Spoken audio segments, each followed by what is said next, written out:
الحمد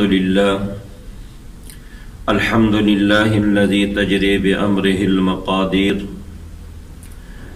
أعوذ بالله من الشيطان الرجيم. إن الله وملائكته يصلون على النبي يا أيها الذين آمنوا صلوا عليه وسلموا تسليما. اللهم صل على محمد وعلى آل محمد. میرے نہایت واجب القدر معزز سامعین ناظرین، السلام علیکم ورحمۃ اللہ وبرکاتہ. میں ہوں آپ کا بھائی حافظ محمد اقبال. اس وقت موجود ہوں الحرمین قرآن کمپلیکس جامع مسجد موسیٰ میں. میری دعا ہے کہ اللہ رب العزت تمام چاہنے والوں کے عزت، سعادت اور سرفرازی سے مالا مال فرمائے. آج جمعے کی رات ہے. حضور آقا صلی اللہ علیہ وسلم نے فرمایا کہ روشن دن اور روشن رات میں مجھ پر کثرت سے درود شریف بھیجا کرو.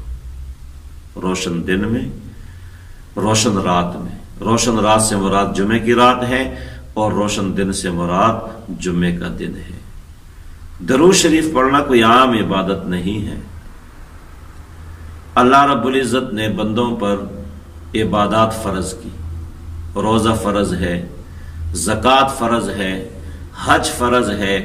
کسی فریضے کے بارے میں یہ نہیں فرمایا کہ میں بھی یہ کام کرتا ہوں تم بھی کرو، میں بھی نماز پڑھتا ہوں تم بھی نماز پڑھو، میں بھی روزہ رکھتا ہوں تم بھی روزہ رکھو، بلکہ صرف درود شریف کے بارے میں فرمایا ان اللہ وملائکتہ یصلون علی النبی.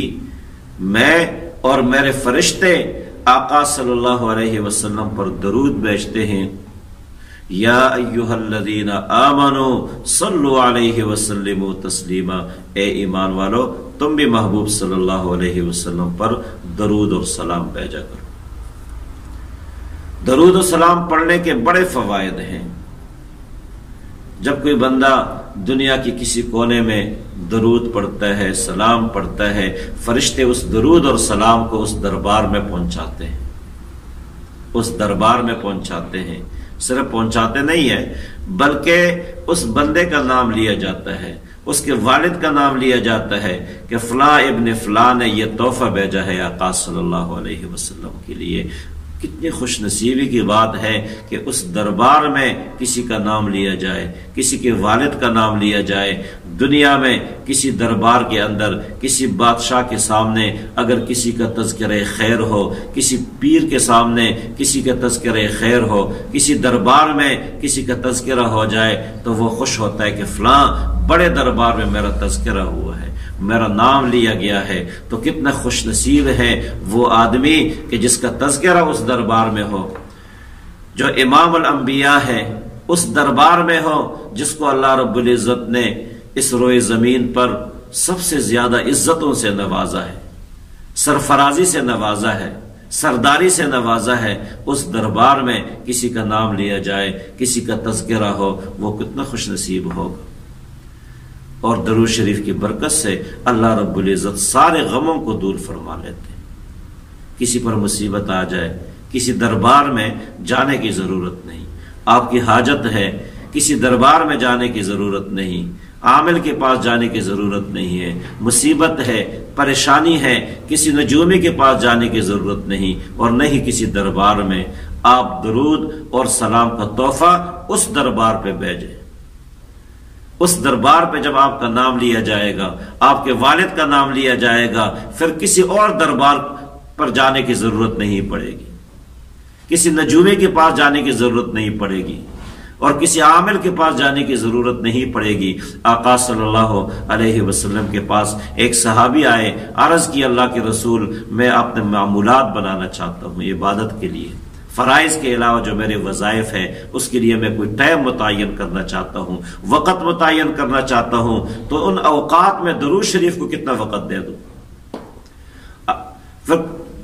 فرمایا کہ 1/3 دے دوں. آقا صلی اللہ علیہ وسلم فرمایا اگر زیادہ کرو تو اور بہتر ہوگا. اس نے کہا نصف وقت دے دوں. آپ نے فرمایا اس سے بھی زیادہ کر لو تو بہتر ہوگا.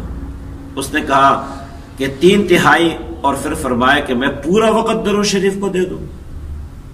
یعنی جو میں نے معمولات ترتیب دینی ہے وظائف کے لیے اور دیگر اعمال کے لیے، اس میں اگر پورا وقت درود شریف کو دے دوں، باقی اعمال باقی وظائف کو چھوڑ دوں، تو آقا صلی اللہ علیہ وسلم نے فرمایا اگر آپ ایسے کریں گے تو یہ درود شریف پڑھنا تیرے لیے تمام غموں سے دوری کا ذریعہ ہے، تمام غموں سے اور فکروں سے آزادی کا ذریعہ ہے۔ تو اس لیے اگر کوئی غم ہے، کوئی فکر ہے، کوئی تکلیف ہے، کوئی مشقت ہے، تو آپ اس دربار پہ درود اور سلام کا تحفہ بھیجیں۔ اس دربار پہ جب درود و سلام کا تحفہ جائے گا سارے غم ختم ہو جائیں گے۔ اگر آپ کے کام ہیں، راستے بند ہیں، دروازے بند ہیں، آپ درود شریف کو اپنا معمول بنا لیں، راستے کشادہ ہو جائیں گے، بند دروازے آپ کے لیے کھل جائیں گے۔ آپ فکر مند ہیں، بے سکونی ہے، آپ درود شریف کو اپنا معمول بنا لے، بے سکونی ختم ہو جائے گی۔ اور سب سے بڑا فائدہ دنیا میں یہ بھی ہے کہ درود شریف پڑھنے والے کو اللہ رب العزت آقا صلی اللہ علیہ وسلم کی زیارت کراتے ہیں، خواب میں زیارت۔ اور کسی بندے کو خواب میں آقا صلی اللہ علیہ وسلم کی زیارت ہو جائے تو حضور آقا صلی اللہ علیہ وسلم نے فرمایا کہ جس نے مجھے دیکھا اس نے یقیناً مجھے ہی دیکھ لیا ہے، کیونکہ میری صورت میں شیطان نہیں آ سکتا۔ اور اس سے بڑھ کر یہ ہے، میں نے ایسے لوگوں کو دیکھا جو فقیر ہیں ہماری طرح، کچھ بھی ان کے پاس نہیں ہے دنیا میں، اس کے باوجود بھی وہ بار بار آقا کے دربار پہ حاضری دیتے ہیں، بار بار اللہ رب العزت ان کو اپنے گھر بلاتے ہیں، اپنے حبیب صلی اللہ علیہ وسلم کے مزار پہ بلاتے ہیں۔ میں نے ایک سے پوچھا آپ کے پاس ہے؟ کچھ بھی نہیں ہے، ہر سال میں کئی بار آ جاتے ہیں۔ تو اس نے مجھے بتایا کہ میں تو درود شریف پڑھتا ہوں، درود شریف کو اپنا معمول بنا دیا ہے۔ جب سے میں نے درود شریف کو معمول بنایا ہے میری دنیا کی ساری فکریں ختم ہو گئی ہیں، غم ختم ہو گئے، اور بار بار اللہ رب العزت مجھے آقا صلی اللہ علیہ وسلم کے دربار اور مزار کی زیارت نصیب فرماتے ہیں۔ یہ تو دنیا کے فوائد ہیں، مرنے کے بعد آقا صلی اللہ علیہ وسلم کی شفاعت نصیب ہوگی۔ تو درود شریف کو اپنا معمول بنا لو۔ آج جمعے کی رات ہے، جمعے کی رات کثرت سے درود شریف کو معمول بناؤ، ویسے تو پوری زندگی کا معمول بنائے۔ روزانہ ایک وقت ایسے متعین کر لے کہ جس میں انسان پہلے توبہ استغفار کر لے، اپنے کانوں کو بھی گناہوں سے پاک کر لے، زبان سے بھی پاک کر لے، ظاہر کو بھی پاک کر لے، باطن کو بھی پاک کر لے، خوشبو لگا لے، باوضو ہو کر قبلہ رخ ہو کر درود شریف کو اپنا معمول بنا لے۔ 10 بار پڑھے اہتمام کے ساتھ، 20 بار پڑھے، 500 بار پڑھے۔ اگر آپ صلی اللہ علیہ وسلم پڑھتے ہیں، صلی اللہ علیہ وسلم، یہ مکمل درود بھی ہے اور سلام بھی ہے۔ اس جملے میں صلی اللہ علیہ وآلہ وسلم میں مکمل درود بھی ہے اور سلام بھی ہے۔ تو صلی اللہ علیہ وآلہ وسلم آدھے گھنٹے میں، 25 منٹ میں، 15 منٹ میں انسان 500 مرتبہ پڑھ سکتا ہے۔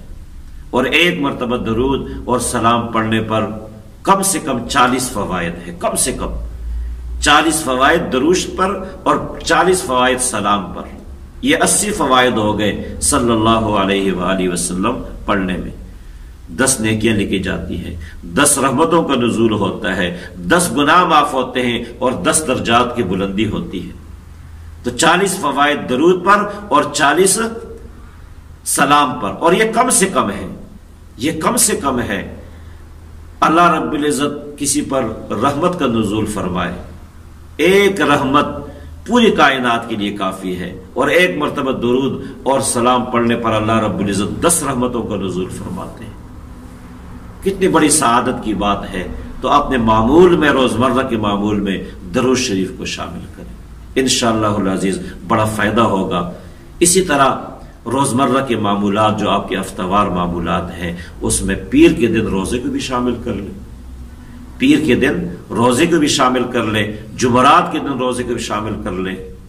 حضور آقا صلی اللہ علیہ وسلم کا یہ معمول تھا، یہ سنت ہے، اور آپ نے فرمایا کہ جمعرات کے دن اور پیر کے دن اعمال پیش ہوتے ہیں، اور میں یہ چاہتا ہوں کہ میرے اعمال اس حال میں پیش ہوں کہ میں روزے سے ہوں، کیونکہ روزے کی حالت اللہ رب العزت کو بہت زیادہ پسند ہے۔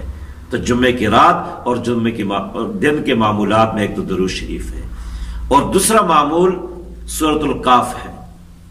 سورۃ الکاف پڑھنے والے کو اللہ رب العزت بہت نوازتے ہیں، ایک جمعے سے لے کے دوسرے جمعے تک ان کے لیے حفاظت کا ذریعہ ہے، نور کا ذریعہ ہے۔ تو سورۃ الکاف پڑھنا بھی مشکل نہیں ہے۔ اور تیسرا عمل جمعے کے دن جب عصر کی نماز ہم پڑھتے ہیں جگہ چھوڑنے سے پہلے یہ درود شریف اللہم صلی علی محمد النبی الامی وعلی آلہ وسلم تسلیما 80 مرتبہ پڑھ لے تو اس بندے کے 80 سال کے گناہ معاف ہو جاتے ہیں، 80 سال کی نیکیاں اس کے لیے لکھی جاتی ہیں۔ تو یہ بھی مختصر ترین عمل ہے، جمعے کے دن جب عصر کی نماز پڑھ لے جگہ چھوڑنے سے پہلے یہ درود شریف اللہم صلی علی محمد النبی الامی وعلی آلہ وسلم تسلیما۔ تو یہ ہم اپنے معمولات میں شامل کر لیں، یہ جمعے کے دن کی معمولات ہے، ہفتہ وار معمولات بھی بنا لیں، روزمرہ کی معمولات بھی بنا لیں۔ انشاءاللہ العزیز جتنے ہم اللہ کے قریب ہوں گے ذکر کے ذریعے، اللہ کے قریب ہوں گے سجدوں کے ذریعے، اللہ کے قریب ہوں گے درود شریف کے ذریعے، تو اللہ رب العزت ہمارے اور بھی قریب ہو جائیں گے۔ اور جس بندے کو دنیا میں اللہ کا قرب حاصل ہو جائے، آقا صلی اللہ علیہ وسلم کی سنتوں پر چلنا نصیب ہو جائے، وہ کبھی ناکام نہیں ہو سکتا۔ وآخر دعوانا ان الحمد للہ رب العالمین۔ جزاکم اللہ خیرا۔